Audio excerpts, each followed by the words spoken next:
Some people ask me why I lost interest in Pokemon, but I'll never tell them the real reason. I give them the usual, I grew up answer, but that's not true at all. I feel the best way to accept what I saw that day is to tell someone about it, and that's exactly what I'm doing. This is the story of the cartridge that destroyed my devoted adoration for Pokemon. This is the story of Pokemon Rotted Yellow.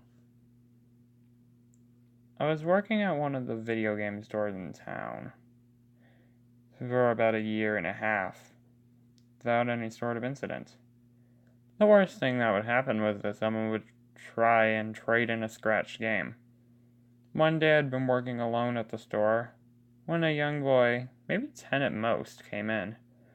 I noticed that he was holding a cartridge for the Game Boy Color. I was immediately surprised. Not many kids that age even know what a Game Boy Color was, much less own one. I asked him if he needed any help, and he told me that he needed someone to fix his game for him because it was broken. I asked him if he had bought the game from our location, and he said he didn't know. His father had gotten it for him. Normally I would have said no, but I noticed that the cartridge was for Pokemon Yellow, and it didn't feel right to deprive the kid of a Pokemon adventure. I asked him what was wrong with the game, and he told me that it kept freezing at the same spot every time he tried to play, and that his Pokemon kept dying. I thought that the boy just had a weak team, but I went along with it, and I told him that I would do my best to fix it, though I couldn't promise anything. The boy gave me his name and his phone number and went on his way.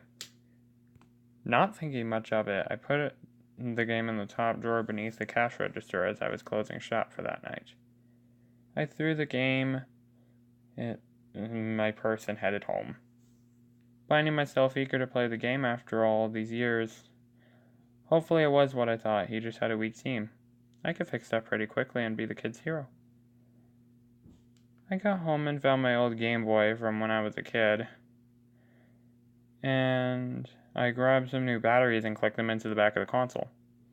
And I dug through my bag to find the game. I was about to put the game in when something caught my eye. Instead of the normal looking Pikachu that was supposed to be on the sticker, this one had its eye scratched off entirely. Probably just a coincidence, I thought to myself, but the sight of it still made me uneasy. I turned the game on. The game started off as normal. The Game Freak symbol was shown. The opening sequence played as normal, but once the title card appeared, there was only silence, though I didn't think much of it at the time. I selected the saved game file, but it didn't open. Instead, a message popped up saying that the save was corrupt. That was strange, because the boy told me that the file was okay. It was just frozen at one part of the game. I tried it a few more times, but to no avail. I was getting frustrated, so I decided to start a new file. The new file worked, and the game played like it was supposed to. Up and without any glitches.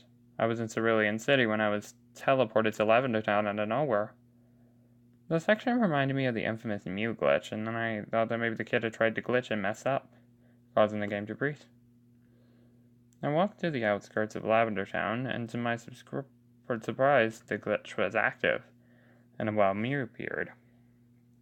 Instead of the regular battle theme, the Lavender Town music continued to play.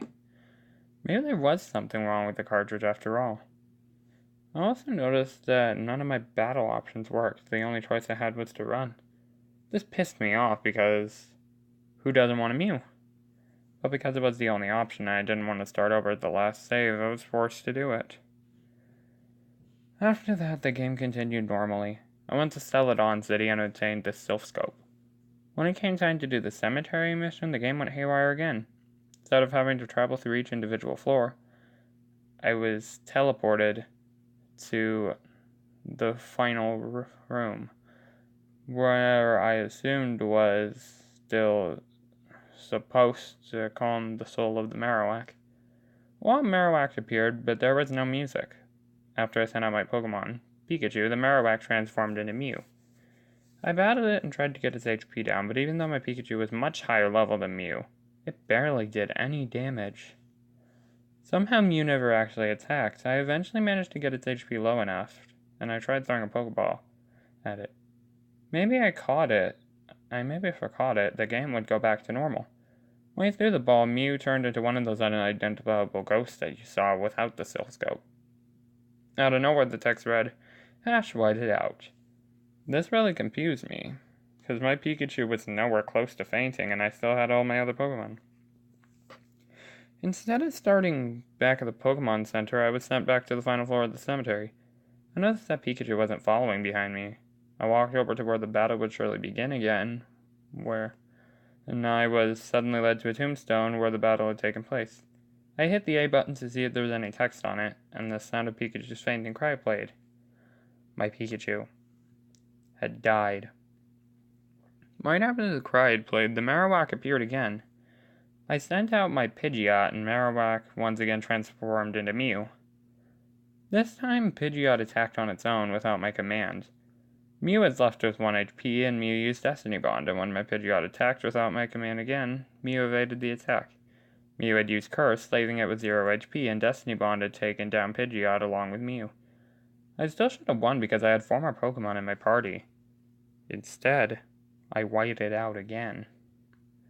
I wanted to stop, but I knew it was a sick joke that I desperately needed to know the ending of. Once again, I restarted at the final floor of the cemetery, where I was led to a new tombstone, where my Pidgeot was. The fight started again, and sure enough, the same thing happened to every member of my party until I was left with no more Pokemon. I expected to white out after my last Pokemon had fainted, or, in this case, died. But my character was forced into a battle to fight Mew himself. This was getting ridiculous, but then again, something was stopping me from turning off the game. Of course, there was no way for me to attack Mew, and I didn't think that Mew would have any power over me. However, Mew was somehow able to curse and Destiny Bond on me.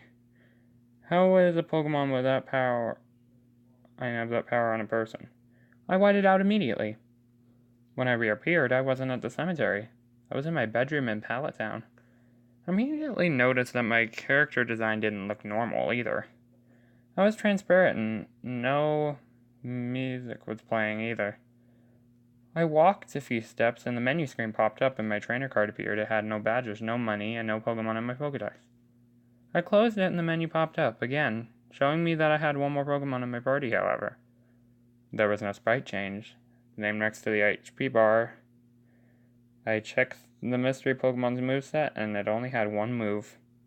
Teleport. I tried leaving my room, but I wasn't able to. I tried to interact with the map as well as my computer, but none of those worked either. Not sure what else to do, I'd use my Pokemon's teleport move, unsure where it would take me. I appeared at the cemetery. I was led to a 7th tombstone, this one showing my character's name on it. I wanted to be sick. Whoever gave this cartridge to that boy was a twisted person. I couldn't imagine a young kid playing this game. I didn't know where to go or what to do, so I walked to where the fight with Mew normally would have happened. A battle sequence started, but it wasn't with Mew. It was with a trainer. My side of the battle screen showed the sprite of a Marowak. I froze, realizing what's going to happen. As the trainer sent out his Pokemon, Marowak transformed into Mew. I looked at my move list, expecting only Teleport to be there, but instead it had 2 moves. Curse and Destiny Bond. I turned off the console. I didn't know what else to do. I convinced myself to turn it back on a few hours later to see if the save file was still there. But it was corrupt. The boy never came back for his game. And I think he just wanted to get rid of it. And honestly, I can't say that I blame him. Some people